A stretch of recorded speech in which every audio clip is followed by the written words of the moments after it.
संसद में ममता बनर्जी पर जमकर भड़की अमित शाह। घुसपैठियों को लेकर बोल दी ऐसी बात, ममता बनर्जी को दिया तगड़ा झटका। गृह मंत्री अमित शाह ने अप्रवास और विदेशियों विषयक विधेयक पर लोकसभा में हुई चर्चा पर जवाब दिया।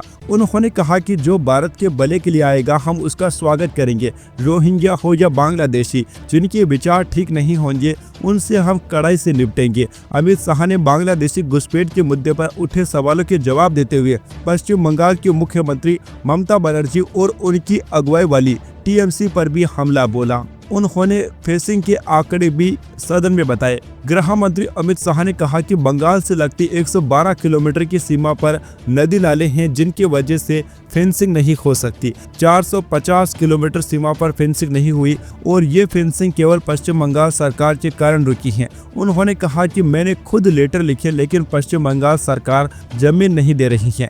जहां फेंसिंग लगाने जाते हैं वहां सत्ताधारी पार्टी का कैडर हुड़दंग करता है, धार्मिक नारे लगाता है। अमित शाह ने कहा कि हो सकता है कि इस भाषण के बाद ममता बनर्जी भूमि दे दें। हम 450 किलोमीटर फेंसिंग कर देंगे, तब भी 112 किलोमीटर नदी नाले हैं। कठिन भौगोलिक परिस्थितियां हैं, वहां फेंसिंग नहीं हो सकती है। उन्होंने कहा कि बांग्लादेश और रोहिंग्या जितने घुसपैठ करके आते हैं उनके आधार कार्ड कहाँ के हैं, वे नागरिक कहाँ के हैं। गृह मंत्री अमित शाह ने कहा कि जितने भी घुसपैठिए पकड़े गए हैं उन सब के पास 24 परगना के आधार कार्ड मिले हैं। दिल्ली में चुनाव चल रहे थे इसीलिए बोलना उचित नहीं लगा। अब देश की जनता को सत्य बताया है। उन्होंने टीएमसी को घेरते हुए कहा कि आपकी कृपा से 450 किलोमीटर सीमा खोली है, वहीं से घुसपैठ हैं, वहीं नागरिक बनते हैं, आधार कार्ड बनते हैं और देश भर में फैल जाते हैं। अमित शाह ने कहा कि आप आधार कार्ड रोक दो, एक भी घुसपैठिया यहाँ नहीं रहने पाएगा। उन्होंने पासपोर्ट रैंकिंग में भारत के 50वें नंबर पर होने संबंधी बात पर कहा कि ये कोई सरकारी नहीं, एक एनजीओ का सर्वे है।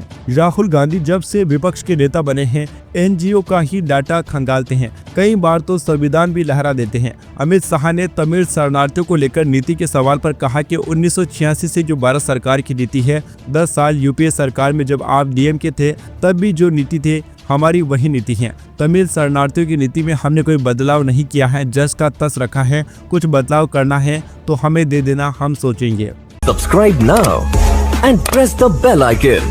Never miss an update.